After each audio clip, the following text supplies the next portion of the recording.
This quick tutorial will guide you through the Astro-COLIBRI web interface and show you how to recover your user ID.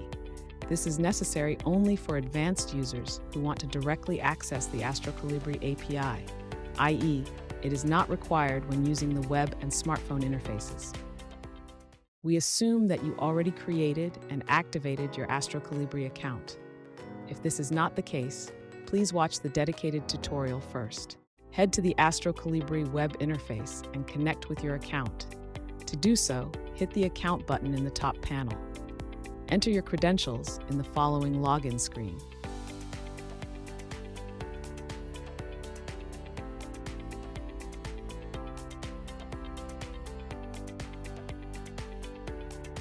The interface will refresh to load your user-specific settings. You are now logged in and can access the details of your user account. Click the same account button that you just used to log in. You will find the user ID after entering the account details. You can select the ID and copy it for your use with the Astro-COLIBRI API. Feel free to customize your account parameters or leave the settings via the back arrow in the top left corner.